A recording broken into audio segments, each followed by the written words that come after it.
euh, ce, ce texte-là, on le voit et on sait que c'est la parole de Dieu, comme tout le reste de la parole de Dieu. Et l'Apocalypse nous parle, souvenez-vous, on est dans un temps qu'on appelle le temps des nations, que Jésus a appelé le temps des nations, et donc le temps de l'Église. Il y aura aussi le temps de la tribulation qui arrive.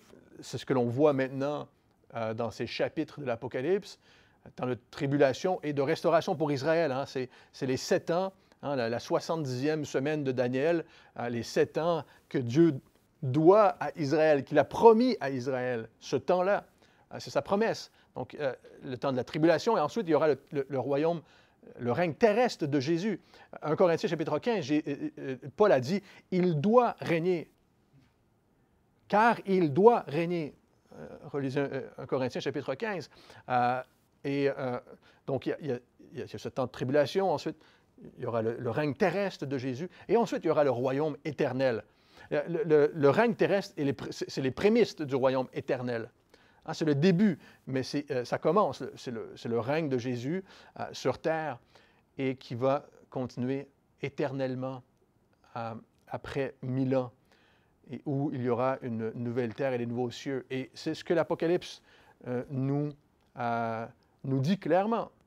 C'est dans ce contexte que l'Église sera enlevée et on voit où la tribulation surviendra sur la terre. Et au chapitre 8, ici, on peut lire ensemble, c'est ce que l'on voit se produire.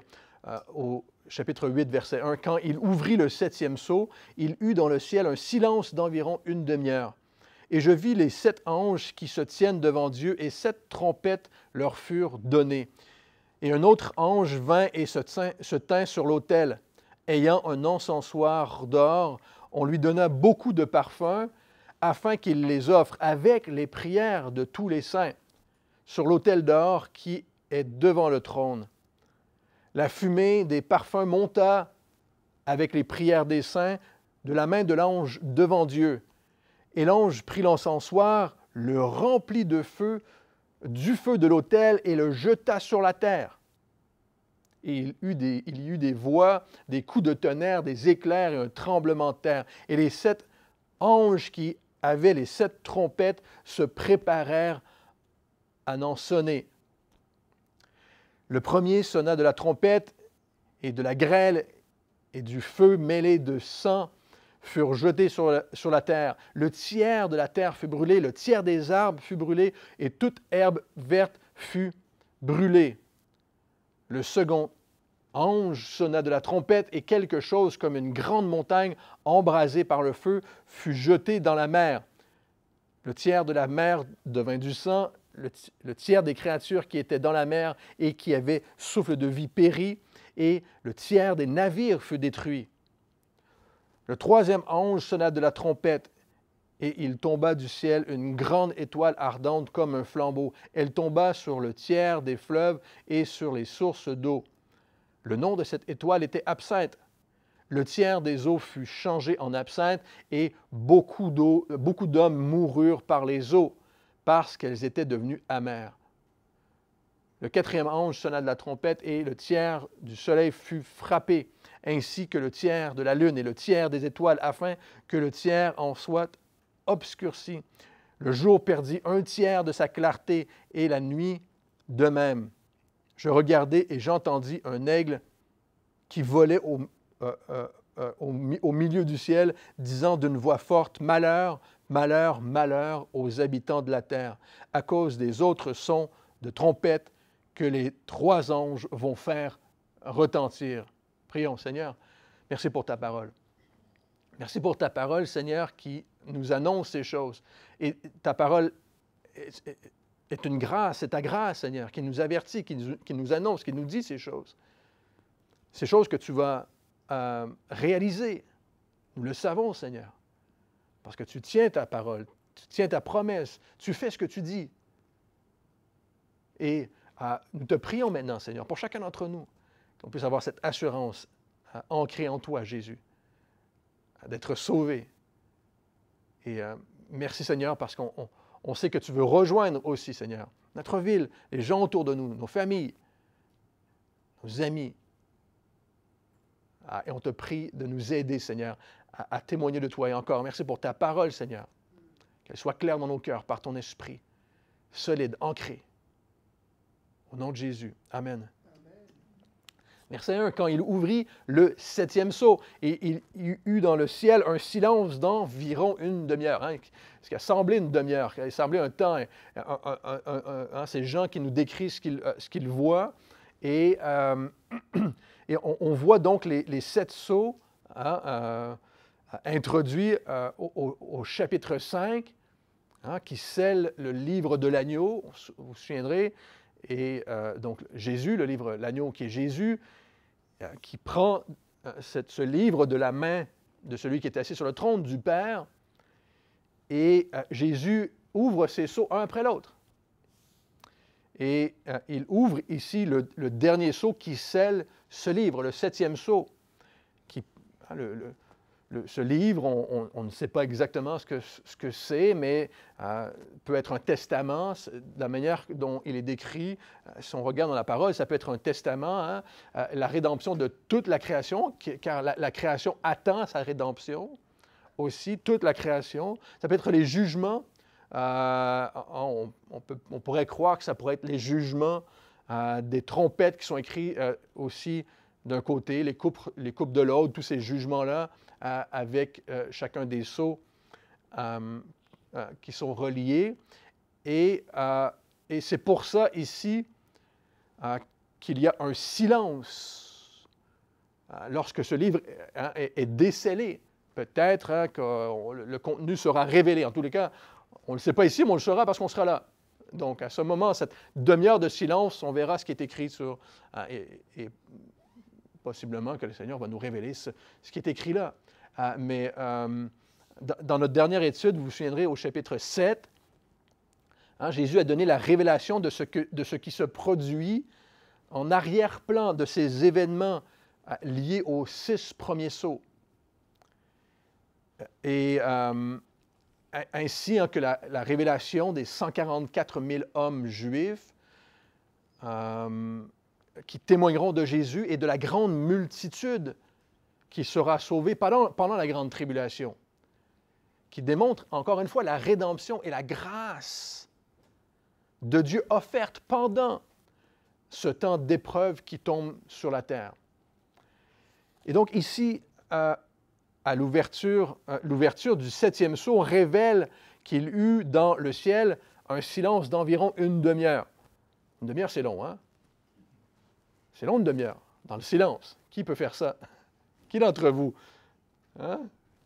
Qui des couples mariés là, est capable de garder le silence une demi-heure le plus là, d'entre nous? OK. Donc, mais ce silence-là, c'est comme pour donner un répit. On le voit, on le sent dans ce que Jean décrit, c'est pour donner un répit aux habitants de la terre. Comme lorsque les anges retenaient les vents, on voit, on a ce sentiment-là qu'il y a un répit, ce qui démontre encore une fois la patience de Dieu. Et notre Dieu est patient envers les hommes pour qu'ils se tournent vers Jésus. Il y a encore quelque chose qui se produit là sur la terre. Et donc, on voit qu'il y a ce silence-là, mais on le verra au chapitre 9, on y arrive, où ils ne se repentirent pas. Malgré cette succession d'événements, les hommes, les habitants de la terre ne se repentirent pas. Pour beaucoup, il y aura une grande multitude, mais le monde encore, proprement dit, ne se repentira pas. Lorsque les 2 témoins, on va le voir encore plus loin, au chapitre 9, on va voir qu'il y aura cette révolte-là, mais il y aura aussi au chapitre 11, lorsque les 2 témoins seront tués, on se réjouira. Et ils ressusciteront, et certains donneront, par contre, gloire au Dieu du ciel. Il y a encore cette grâce et cette rédemption que l'on va retrouver pendant la succession même de ces 7 prochaines trompettes, mais on voit le répit et la grâce de Dieu pour donner aux habitants de la terre cette occasion, cette dernière occasion de pouvoir se tourner vers Jésus. Alors que ces choses s'intensifient encore davantage. Maintenant, ces 7 trompettes sonneront. Ils se préparent. On voit les anges là, qui se préparent. Ils reçoivent chacun une trompette et se préparent à en sonner. Et chacune de ces trompettes apportera encore un jugement sur terre. Et la septième trompette, on le verra, sera comme aussi la fin de la patience de Dieu et où arriveront les 7 coupes de la colère de Dieu. Les choses se seront intensifiées grandement. Alors que ces choses-là, hein, peut-être qu'ici, donc on voit le 7e sceau ouvert et le dernier sceau, et les 7 trompettes sont décrits. Peut-être que c'est le 7e sceau est le temps des 7 trompettes, c'est possible, mais on peut certainement croire qu'à ce moment sur la terre, hein, lorsque ce 7e sceau est ouvert, les trompettes, nous savons que les 144 000 témoigneront, ainsi que les 2 témoins que l'on verra bientôt au chapitre 11, hein, possiblement Moïse et Élie, certains pensent Enoch. Mais, et lorsque Jésus ouvre le 7e sceau, alors il y a un silence. Hein, et au verset 2, « Et je vis, Jean dit, je vis les 7 anges qui se tiennent devant Dieu, et 7 trompettes leur furent données. » Et vous savez, on voit qu'il y a une séquence. Non seulement les choses s'intensifient, hein, dans ce temps de tribulation, l'Apocalypse, on le voit, les choses s'intensifient, mais il y a une séquence entre les sceaux, il y a une séquence entre les trompettes et aussi les 7 coupes de la colère de Dieu, qui seront, la parole est claire, les derniers fléaux. On verra au chapitre 16, mais qui se déversent sur la terre à la fin de la tribulation. Donc Jean voit ici 7 anges devant Dieu. Et Dieu leur donne 7 trompettes. Et à ce moment-là, alors que le 7e sceau est ouvert, dans le ciel, il y eut un silence. Lorsque la 7e trompette sonnera, hein, qui n'est pas la trompette de l'enlèvement qu'on a vue au chapitre 4, l'enlèvement de l'Église, qui est une autre trompette. Cette trompette-là, c'est on le voit parce que la 7e trompette donnée à ces anges sonnera, lorsqu'elle sonnera, il y aura beaucoup de bruit. N'est-ce pas? Il y aura beaucoup de bruit au ciel, au chapitre 11. Il y aura des fortes voix, de l'adoration, du tonnerre. Donc, ce ne sont pas les mêmes trompettes. Hein, ce sera bruyant, mais ce n'est pas bruyant ici, il y a un silence.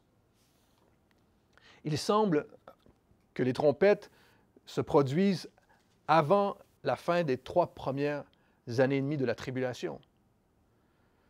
Après que les 2 témoins seront tués et ressuscités, et juste avant l'abomination de la désolation, hein, de l'Antichrist, qui débute, et les 3 dernières, on appelle ça le milieu de la tribulation, et où les 3 dernières années et demie de la tribulation, et où les 7 coupes seront déversées sur terre. J'espère que ça fait du sens pour vous.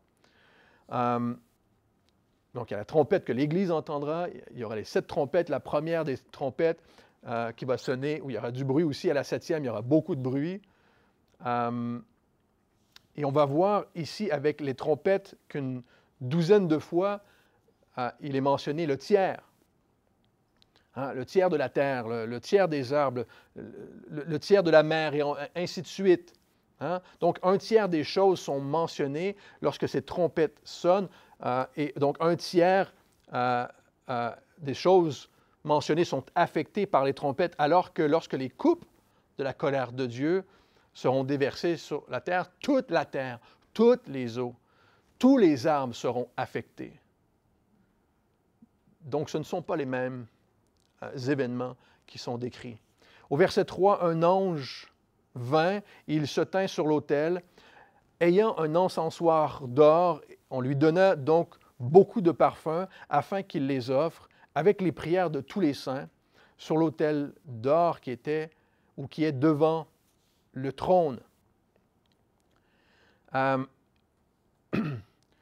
Tout ça peut se faire encore dans le silence ici, hein, dans ce silence-là, ou peut-être hein, que à ce point-ci, les prières des saints offertes à Dieu brisent le silence.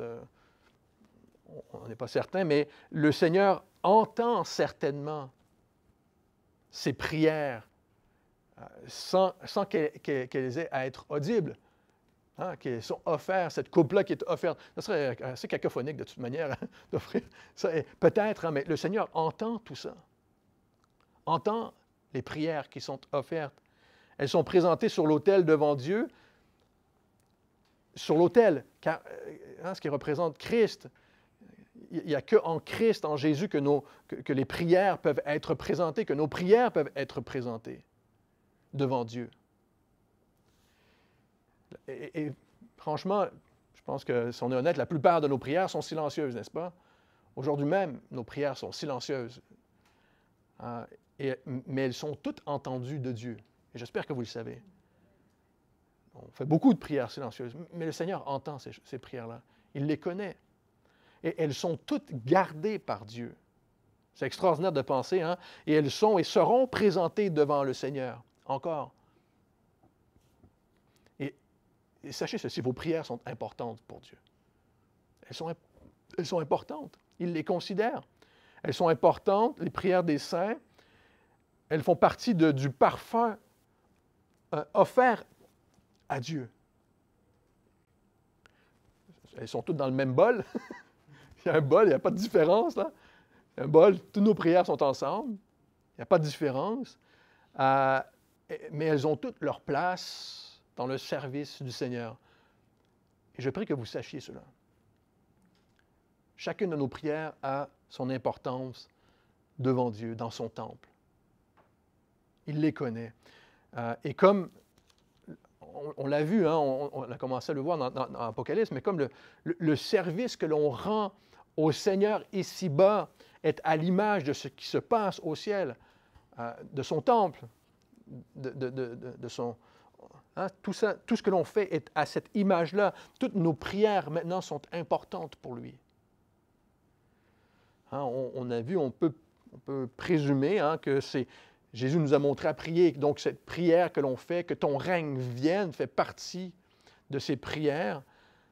Tout comme Daniel le priait. Vous vous souviendrez, hein, dans Daniel chapitre 9, Daniel le priait de cette manière lorsqu'il a eu cette vision qui ressemble tout comme celle de Daniel, de Jean, pardon, et au chapitre 9, tournez avec moi dans Daniel chapitre 9, lorsque Daniel priait, lorsqu'il a eu cette vision de l'Antichrist et de la 70e semaine de cette tribulation, Daniel chapitre 9, verset 18, il disait ceci, « Ce n'est pas à cause de notre justice que nous te présentons nos supplications, c'est à cause de tes grandes compassions. » Au verset 19, « Seigneur, écoute. Seigneur, pardonne. Seigneur, sois attentif. Agis et ne tarde pas. Par amour pour toi, ô mon Dieu, car ton nom est invoqué sur ta ville et sur ton peuple. » Encore une fois, écoutez, c'est la prière de Daniel pour le peuple d'Israël, pour le peuple de Dieu, pour ce temps-là qui va se produire. Mais ces prières-là sont au nom de Dieu, sont à Dieu, sont faites au Seigneur. 2 Pierre chapitre 3 nous dit « Attendez et hâtez l'avènement du jour de Dieu. » Maintenant, attendez et hâtez l'avènement du jour de Dieu.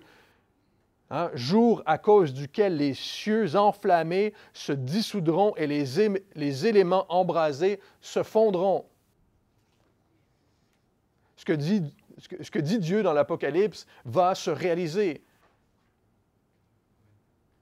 L'avènement du jour de Dieu. Les cieux seront enflammés et se dissoudront et les éléments embrasés se fondront.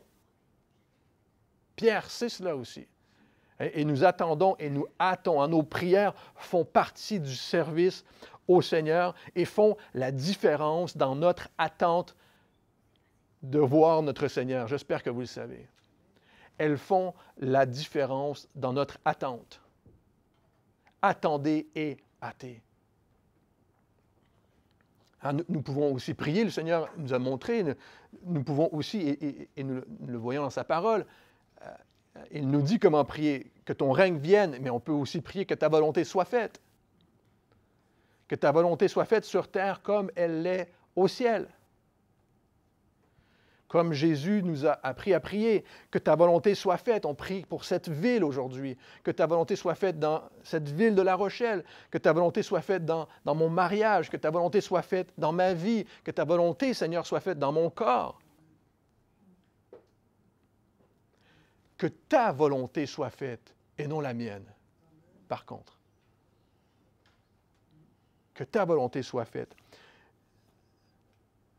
Au verset 4, la fumée des parfums monta, frères et sœurs. Elle monta vers Dieu. Avec les prières des saints, de la main de l'ange devant Dieu. Humblement. Devant le trône. Ce parfum et ces prières montent vers Dieu.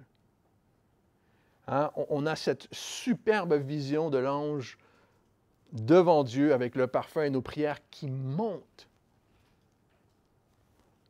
devant Dieu. Et on peut imaginer notre Dieu qui est assis sur son trône, élevé au-dessus de tous.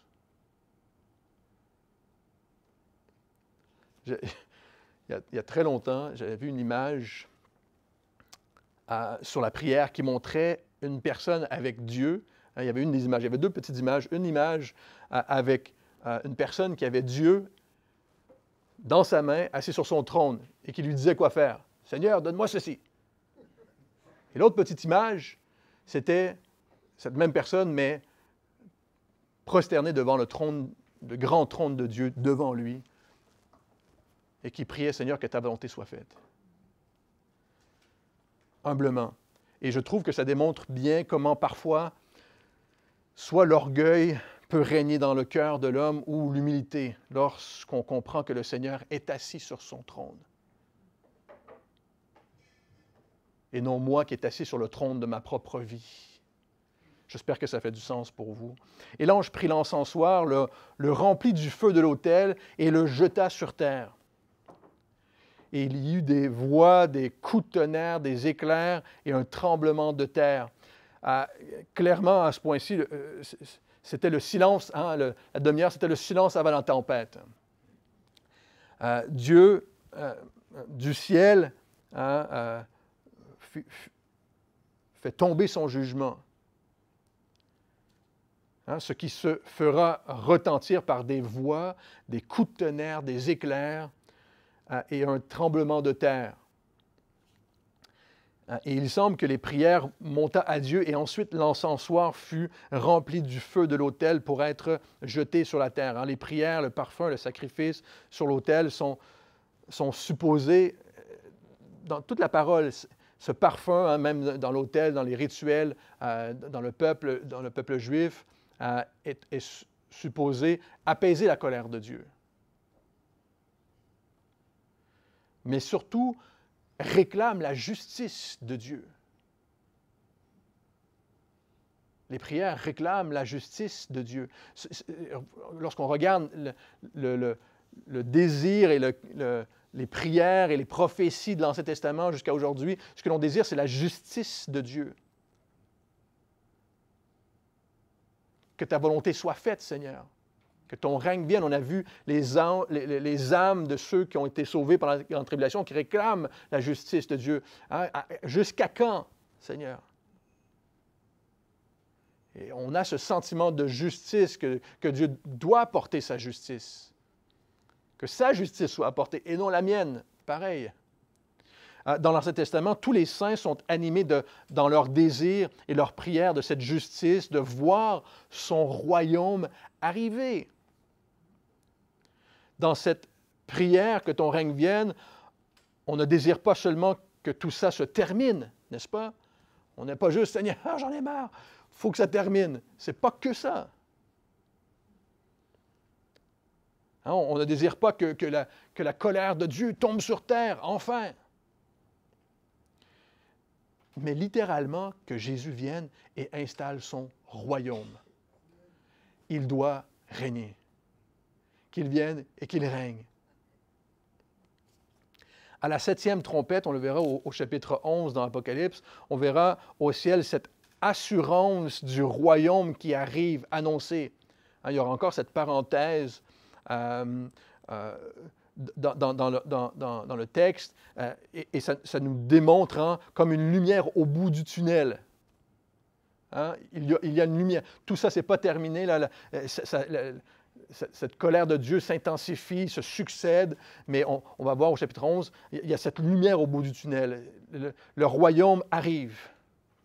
Hein, où on verra des voix, on entendra des voix, mais on verra des voix qui diront « Le royaume du monde est remis à notre Seigneur et à son Christ, et il régnera au siècle des siècles. » Voilà notre attente, qu'il règne au siècle des siècles. Au verset 6, on continue, au chapitre 8, « Et les 7 anges qui avaient les 7 trompettes se préparèrent à en sonner.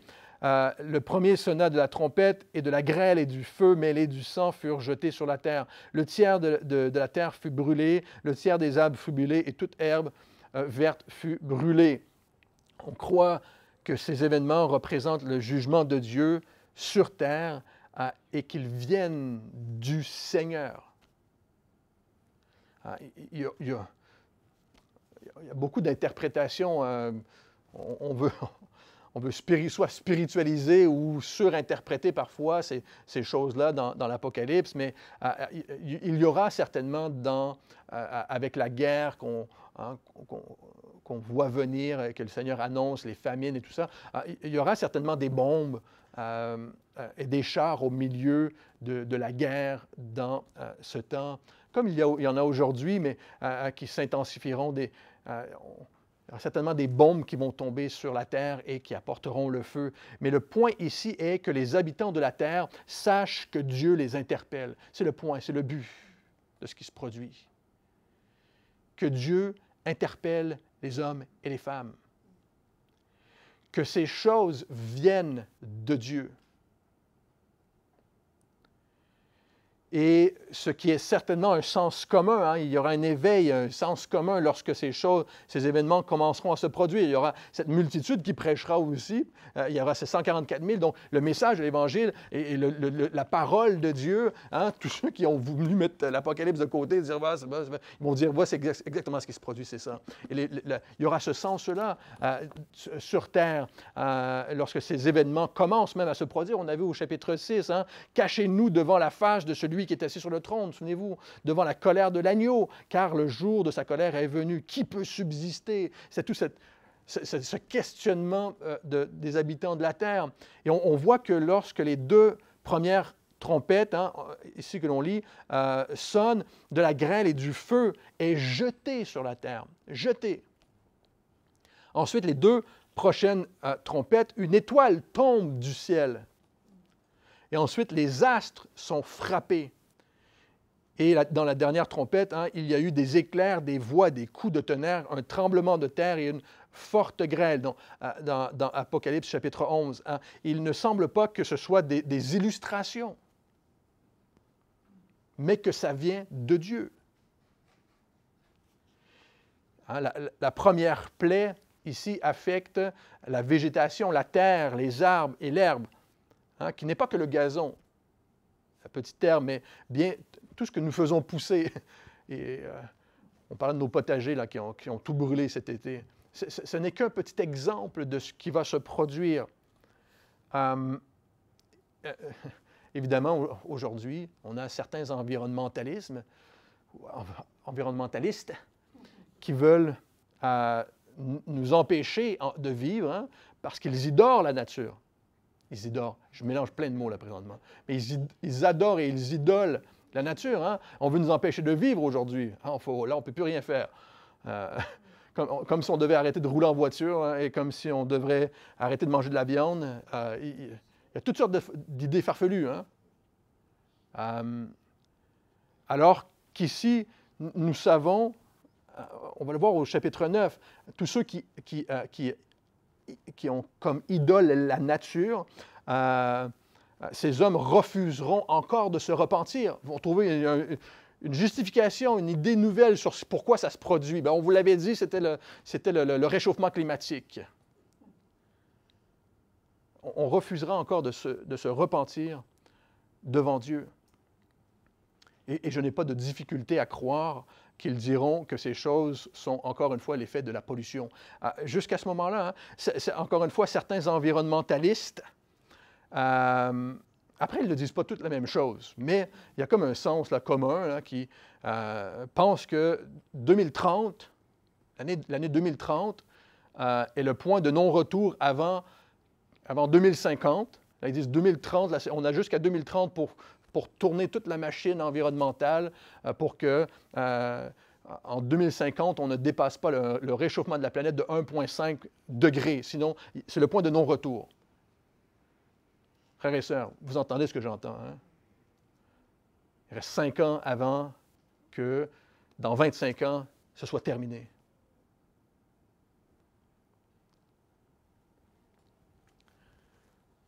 Sinon, hein, ce sera catastrophe naturelle sur catastrophe naturelle qui nous attend.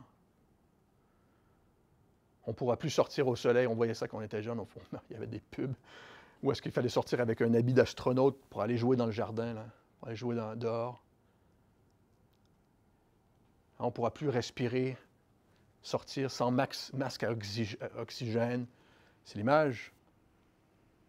Frères et sœurs, vous entendez ce que j'entends, hein? Même les incroyants croient que la fin est proche. Et c'est pour ça qu'on veut faire la course à l'espace. On est en plein dans cette course présentement, plus que jamais, mais Dieu nous dit que l'espace aussi sera touché par la colère de Dieu. Hein? Ne vous laissez pas tromper par le discours du monde.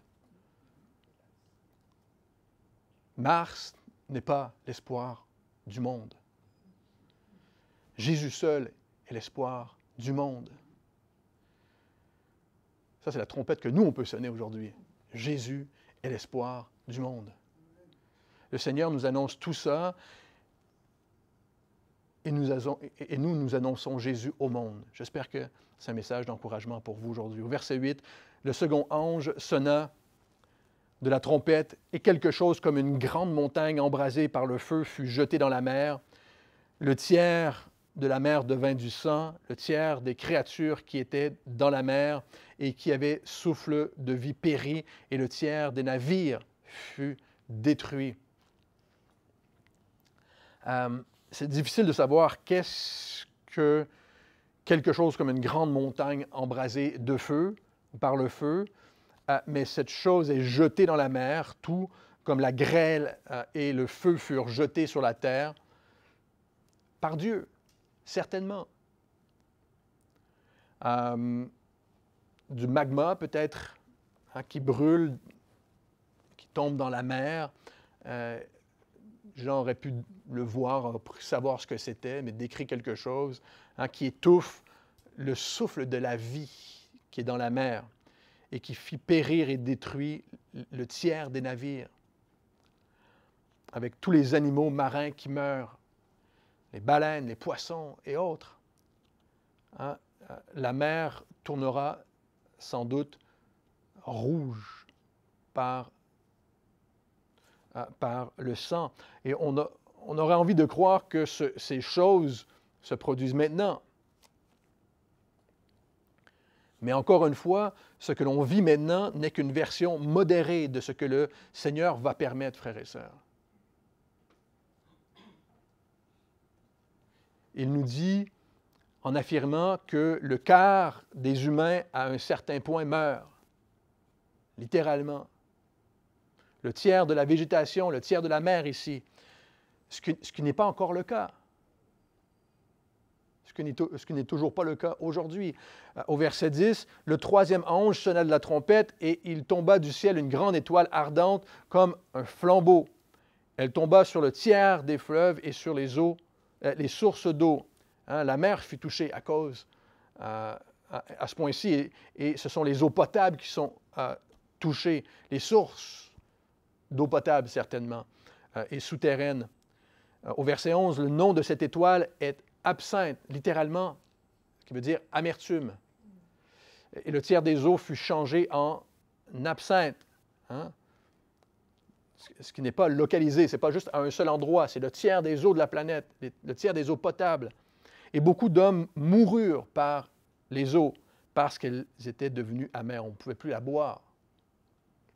Et c'est possible que ces choses se succèdent assez rapidement, en fait. On ne sait pas à quel intervalle ces choses se produisent, mais depuis le début de l'ouverture des sceaux, avec l'arrivée de l'Antichrist sur la scène mondiale, jusqu'à la 7e trompette, on croit que ce sera cette période d'environ 3 ans et demi, avant que la marque de la bête soit révélée. Verset 12, « Le 4e ange sonna de la trompette et le tiers du soleil fut frappé. » Et encore une fois, ce n'est pas le résultat ici de la nature polluée. Les anges sonnent leur trompette et le feu est jeté sur la terre, dans la mer, et le soleil est frappé. Donc, le tiers de la lune et le tiers des étoiles, afin que le tiers en soit obscurci. Le jour perdit 1/3 de sa clarté et la nuit de même. Pourquoi Dieu fait cela? Pourquoi il nous révèle cela? Afin que l'on sache qu'il est Dieu. Lorsque ces choses se produiront, on dira, voici ce que Dieu fait exactement. Le temps devient sombre à ce point-ci. Jésus a dit, Matthieu chapitre 24, et on verra en Apocalypse chapitre 16, mais la chaleur du soleil sera augmentée. N'est-ce pas? Au chapitre 16, mais Jésus nous a dit que les cieux s'assombriront.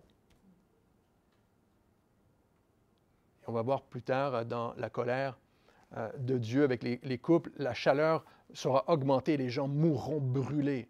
Ce sera l'inverse qui va se produire. Je regardais au verset 13 et j'entendis un aigle. Plusieurs textes grecs ont encore angélo, comme le même mot que les anges, qui sonnent de la trompette, et les plus anciennes traductions gardent le mot ange.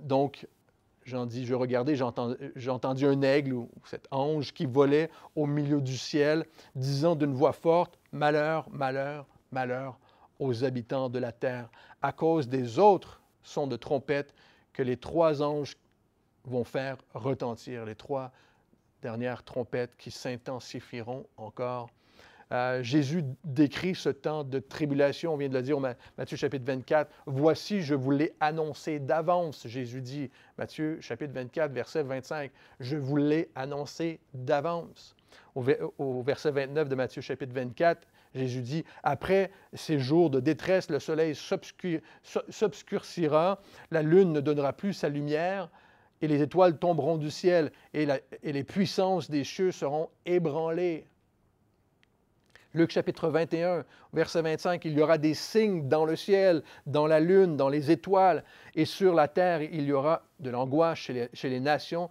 qui ne sauront que faire au bruit de la mer et des flots.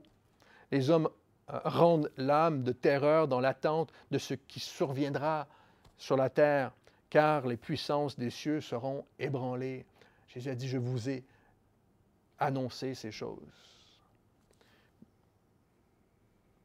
L'ange ici dit « Malheur, malheur, malheur aux habitants de la terre. » Habitants de la terre, encore, on le sait, c'est l'expression que l'on retrouve une bonne dizaine de fois au travers de l'Apocalypse pour mentionner ceux qui sont perdus.